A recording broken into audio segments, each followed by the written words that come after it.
Aloha mai kako, you are watching Hawaii Political Reporter. Hi everyone, this is Syrian Girl. I need to speak to you about censorship and what your Western governments have been keeping from you.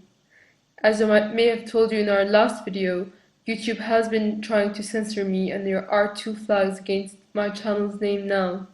But also, Press TV, which is an Iranian satellite station, has been censored in many Western countries. Their satellite feeds are being blocked. So the question is, why are these Western nations who are preaching democracy and free speech to other countries and actually creating wars on the basis of these principles are themselves sabotaging those principles? Now, you or I might not agree with everything that Press TV, CNN, or Al Jazeera have to say, but I would defend with my life their right to say it. I would never agree to censorship of any media or any person. I am a firm believer in freedom of speech. And I grew up in a place, Syria, under a dictatorship where freedom of speech was not really present. We were restricted and I was taught that the walls have ears. If it was really a revolution for democracy and free speech in Syria, then I would have been behind it. But it is blatantly a forced revolution by the West, a conspiracy not to create a democracy, but to impose a new world order controlled Wahhabist Sharia law government that's going to be even more repressive. I implore you, people of the West who still have some but not complete freedom of speech, to stand up for your rights, to stand up for this freedom, because it is your rising up that is the hope of the world. The latest NSA leak has solidified the fact that journalists are now in the line of fire and can be deemed guilty in the court of public opinion. Of course, I'm referring to recent calls for the prosecution of Guardian journalist Glenn Greenwald. Folks, we're living in backwards times where politicians and pundits would rather attack the messenger than to address the message. And it's a reality my next guest knows all too well. As an investigative journalist working in local television, he was criticized multiple times simply for asking questions that go beyond official narratives. In fact, he's someone I've highlighted on this show as a hero for being one of the only journalists to directly confront President Obama about his kill list and the NDAA's indefinite detention clause. Take a look. When you signed the National Defense Authorization Act into law, you issued a signing statement at that time that said you would not use that power for indefinite detention on Americans. You understood the concerns that people had. A judge earlier this year issued that the administration couldn't use those powers because it's unconstitutional. So why are the government's own lawyers fighting that judge's order, the injunction in particular? That was Ben Swann, an award-winning journalist who's most known for hosting a hard-hitting, groundbreaking news segment called Reality Checked, which aired on a local Fox affiliate in Ohio. Earlier, I spoke to Ben about everything from the NSA leaks to his new media venture. I first asked him if he feels like the attacks that we're seeing against Glenn Greenwald are intended to create a chilling effect for journalists, and here's his response. I think that's exactly what they're designed to do. Look, we saw this whole thing play out with James Rosen a few weeks ago. Rosen, of course, was being targeted by the Department of Justice because he had a source inside the military who was leaking information to him. The idea there was that he was committing criminal acts. And so the Department of Justice, including Attorney General Eric Holder, were involved in this investigation where they were hacking his emails. They were hacking his private emails, his phone, his parents' phone. We saw this happening and we saw journalists rally around him. What's strange in the Greenwald case is I don't see a lot of journalists rallying behind him other than journalists like yourself, like myself. There aren't as many coming out in support of Greenwald. The idea, the notion that you would say that Greenwald hates America and that's the reason he interviewed Edward Snowden is unconscionable. It's ridiculous. It's outrageous, and it really is a chilling effect on an already ice-cold environment for journalism. You know, a lot of people are using Glenn Greenwald's open bias toward whistleblowers as fodder for his prosecution. Interestingly, I had the chance to talk to Larry King about it. I asked him whether he has a problem with journalists who have an open bias, and this is what he had to say. They're not journalists. I mean, they could perform a kind of journalism, but they come with an opinion. That's fine. I mean, but I call them op-ed page. So you would not call Glenn Greenwald a journalist? No, he could be a journalist, but is some if you give an opinion, you then come with a bias. So similarly, Ben, your work doesn't shy away from taking a stand, neither does mine. How do you feel about people who say that that kind of work isn't journalism? Well, I think you have to balance the two. I mean, taking a stand or taking a position, but backing it up with either facts or rule of law is not really editorializing. And I've had this conversation with a number of people, because people will look at the content that we put out and will say, well, clearly you're taking a stand for the Constitution, therefore you're editorializing. No, not necessarily. Look, rule of law is the standard in this country. I didn't decide it was the standard. You didn't decide it was the standard. When the president takes his oath of office, he swears allegiance to uphold and protect what? The Constitution of the United States. Every member of Congress, firefighters, police officers, military members, they all pledge this oath to the Constitution. And so when you take a stand that says rule of law is the standard, that doesn't make you editorializing to say, look, clearly this is outside the bounds of rule of law. It's what a journalist is supposed to do, hold those in power accountable. That's not editorializing. So you have to differentiate between that and someone who looks at rule of law and says, well, I think in this case we can bend it in this direction, or in this case we can bend it in this direction. And that's what the left-right paradigm, as you know, Abby, has been doing for so long in this country. The left-right game being played in media is we're going to pull people from both sides, and we're going to, in cases where the Constitution doesn't fit what we want, we'll bend it. In cases where it backs up what we want, we'll remain rigid to it. I couldn't agree more, Ben. In your career, you've come under heat for asking questions about the Boston bombing, other events that have happened in recent months. Why do you think it is that you're labeled radical or fringe just for questioning an official narrative? Well, I think that's this groupthink mentality that we have in media today, where if you don't follow along with what everyone else is saying, you're somehow on the outside of that, and therefore you are either some kind of a rogue player, or you are, as I like to say, a truther.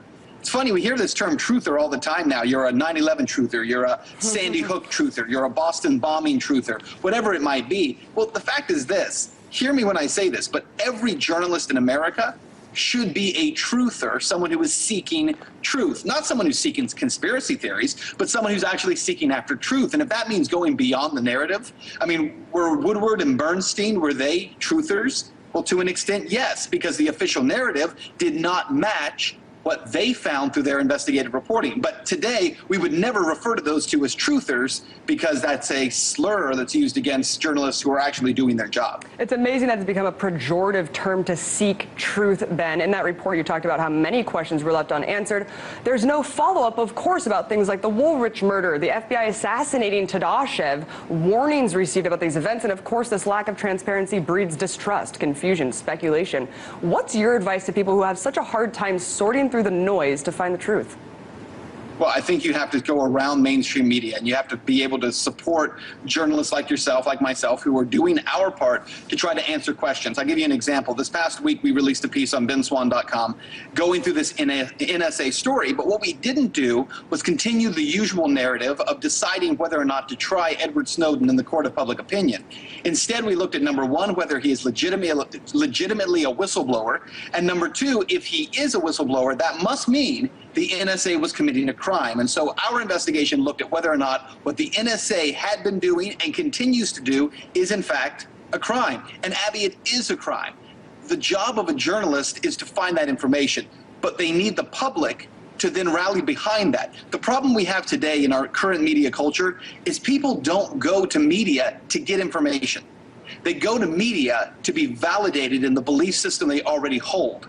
They already decide whether or not something is true or untrue, and now they're looking for someone to validate that belief. And we have to get away from that. We have to report the truth, no matter how uncomfortable that truth may be. And of course, that's the problem with these partisan networks that actually push that two-party dictatorship, is what I like to call it. And that report's excellent. I encourage everyone to watch that report that you just did about the NSA. Let's talk about your career. You became wildly popular with the segment Reality Check on a local Fox station in Cincinnati, Ohio. It was unprecedented. I mean, the way that you're able to push very controversial topics on local television. I mean, did you pitch Reality Check? Did you have to fight to get it, or did someone high up have your back there?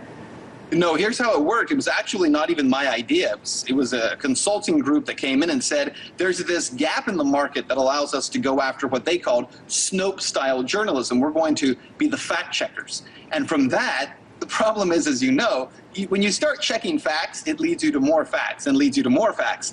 And what we found after a short amount of time was that all of a sudden we're getting into stories that are really very controversial, and in many cases the mainstream media won't talk about. An example, a year ago I did this story and I got a lot of heat from it, including from my own newsroom, about the fact that these different Tea Party groups around the country were saying they were being targeted by the IRS. It was the first television reporter in the nation to talk about this. And a lot of people said, no, that guy's crazy. He's just talking about these tinfoil hat Tea Party people who think everyone's out to get them. Well, then it comes out a year later, and in fact, that wasn't the case.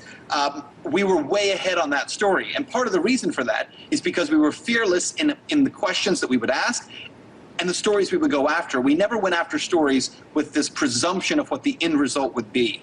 And so time and time again, we've actually been way ahead of the curve in terms of that. And that's why the decision finally came along just a couple of weeks ago to leave. And I said, you know what, it's time to step away from that and let's go out and try something different. Let's crowdsource support for journalism in this country. So many people, Abby, and I know they do with you as well, complain about the left-right paradigm in media and about corporate media in America.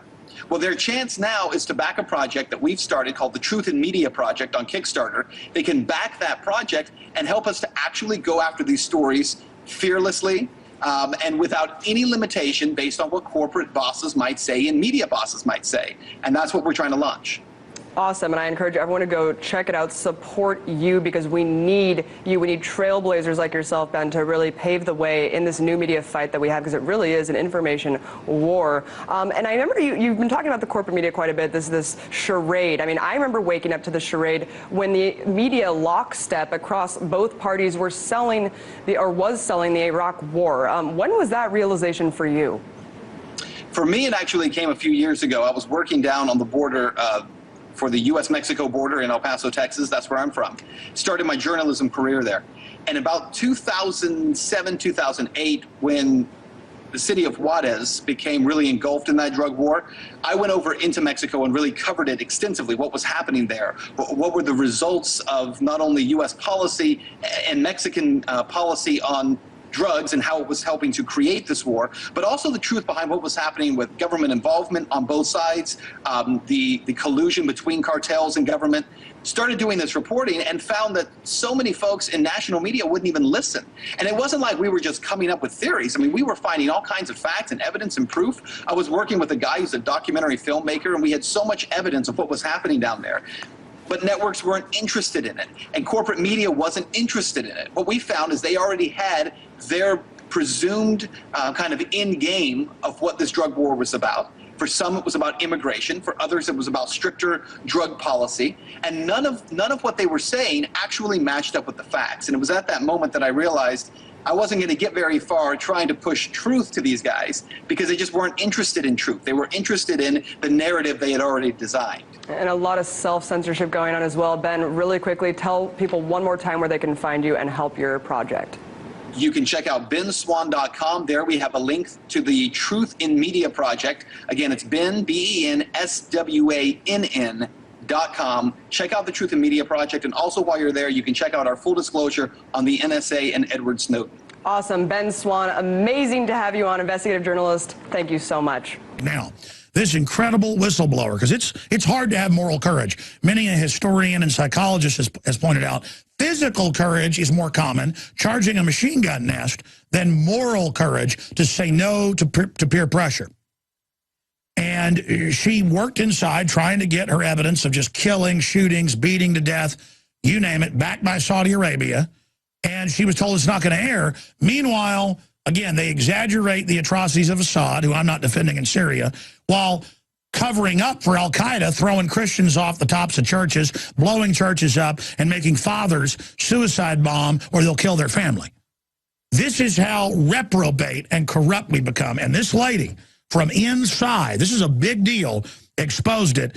And she said, quote, "I saw firsthand that these regime claims were lies, and I couldn't believe CNN was making me put what I knew was government lies into my reporting."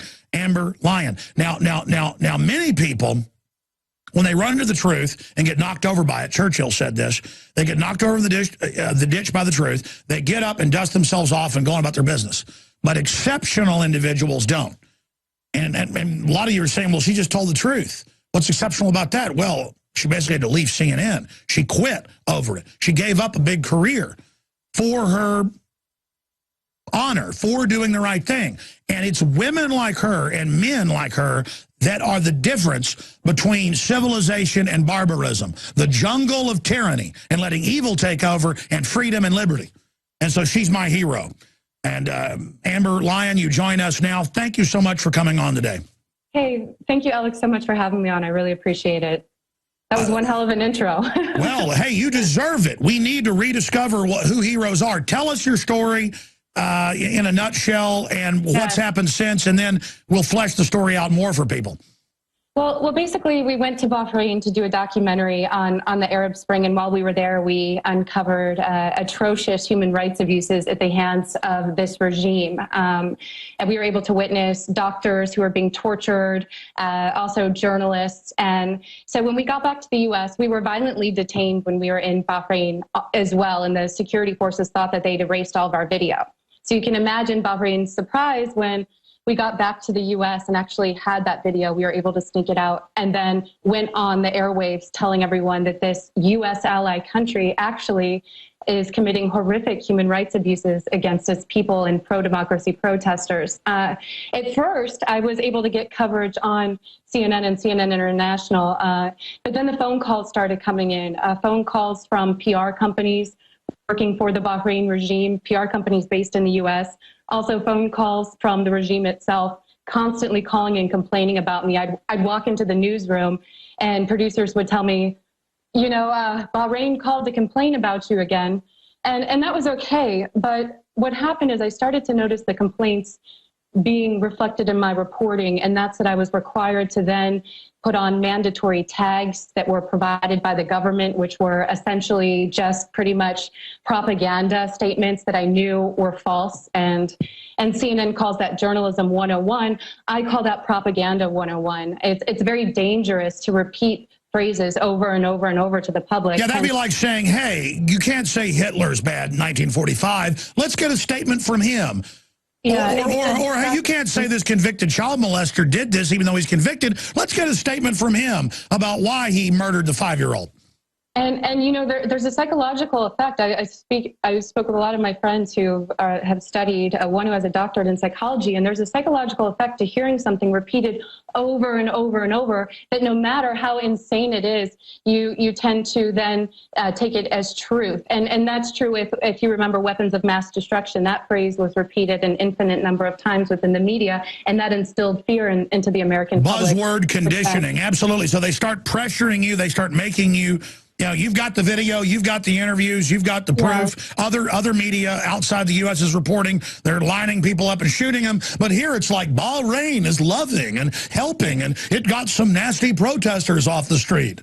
Well, and in this situation too, you have to look at the foreign policy implications of my reporting, Alex. We have a naval base right now in Bahrain that is giving us access to the Strait of Hormuz, which is essentially where the U.S. wants to be right now in its potential future escalations with Iran. So the U.S. government doesn't want the U.S. media to report negatively on Bahrain because your tax dollars are going directly to empower and enable this regime. Not only that, we've sold more than $1 billion worth of weapons to Bahrain, weapons that they are using right now to systematically tear gas and suffocate their people and fill their bodies with birdshot.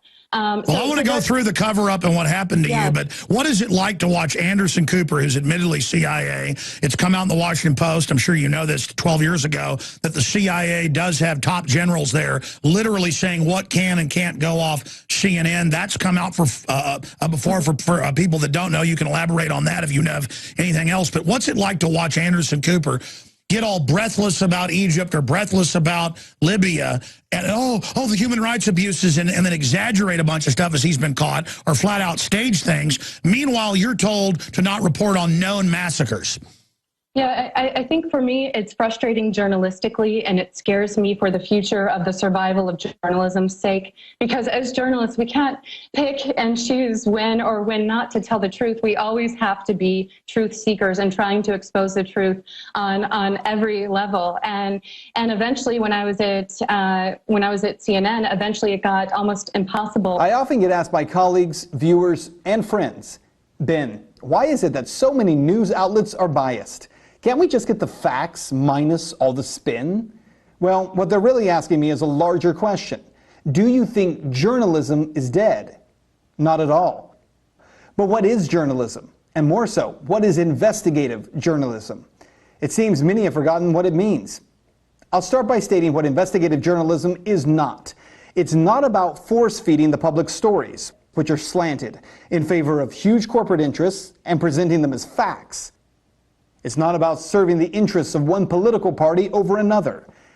It's also not a popularity contest. Most importantly, true investigative journalism has nothing to do with talking points from the left or the right, especially when the end result is the same. As for what journalism is, let's start with the word investigative, which means specializing in uncovering and reporting hidden information. Journalism is also a grassroots endeavor, meaning by the people, for the people. And then what about an actual definition of the word journalism itself? It turns out it means the collection and editing of news for presentation through media. Notice I didn't say sensationalism or bias, I said news. I think journalism can be about even more. To me, it should be a profession based around integrity. At the end of the day, if adherence to moral and ethical principles is not part and parcel in how we receive our information, where does that leave us? I also contend that investigative journalism should be fearless. No question should be too tough to ask. No story too controversial. No subject matter out of bounds. Not only must we be fearless, though, when asking questions, but also when we uncover uncomfortable answers that shake and challenge our perception. Journalism should also be a guardian of liberty, in that a free people should have a free press. And finally, no constraints ever should be placed on a search for the truth. That is the definition, the soul of what investigative journalism should mean. And it's why I work so hard every day to restore what the founders called the Fourth Estate, the media acting as a watchdog, the grassroots fourth branch of government. So why do we need truth in media? Well, the very notion that we live in a time where this even needs to be asked is profound. If we don't have truth in media, I ask you this, what are we left with?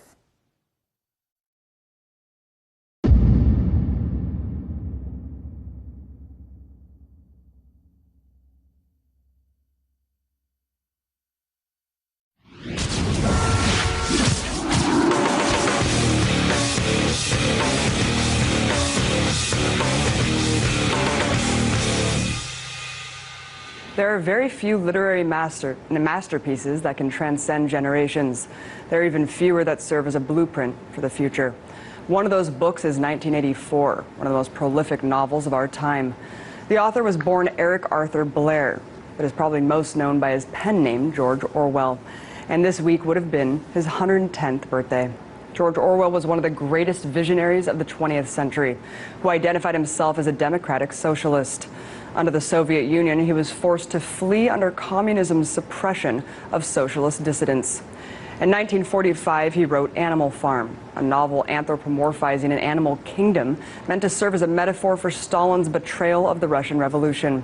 Soon after, Orwell wrote his most famous book of all time, 1984, which portrayed a terrifying future of a total surveillance and police state. Tragically, just 1 year after it published in 1947, Orwell died of tuberculosis at the unforgivably young age of 46. However, his work lived on, and his staunch opposition to injustice and authoritarianism led him to produce one of the most genius narratives ever written. Sadly, Orwell's dystopic future and vision in 1984 seems to ring more true every day in this technological age. Let me just say that if you have not read this book, you must. Not just because it's a work of art from front to back, but because it is so eerily realistic.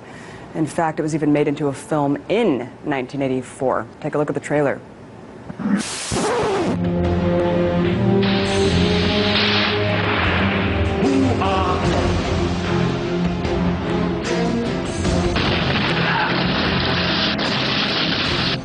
There are thought criminals who maintain resistance is not real.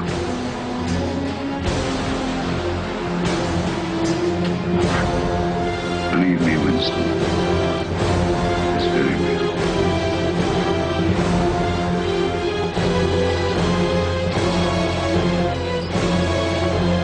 Big Brother, from the age of the thought police. So many of the ideas and concepts in this book are applicable to the way our society has evolved today.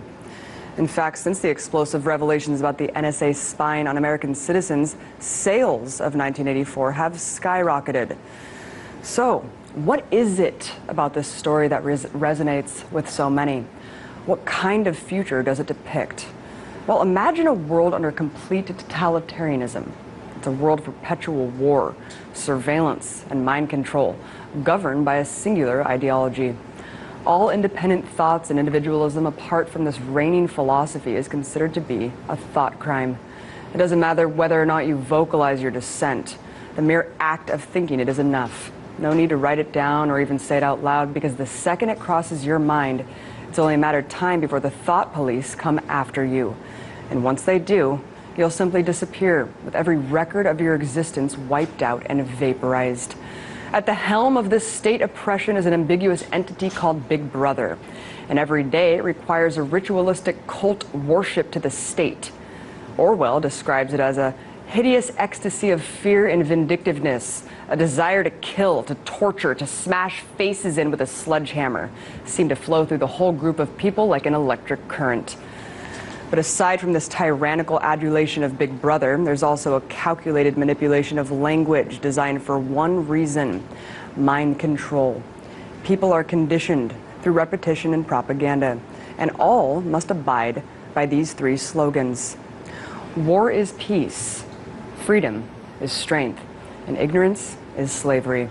These terms are contradictory on purpose, which Orwell refers to as doublethink, defined as, quote, the act of simultaneously accepting two mutually contradictory beliefs as correct.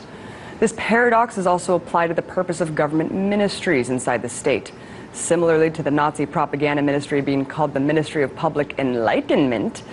In the book, the Ministry of the Truth controls all information. This is where historical revisionism takes place by rewriting articles, modifying photographs, all in agreement to the party line, because everything the party says must be true. Orwell refers to it as reality control. The majority of people living under the system are weak-minded, incapable of understanding anything more than the party's worldview.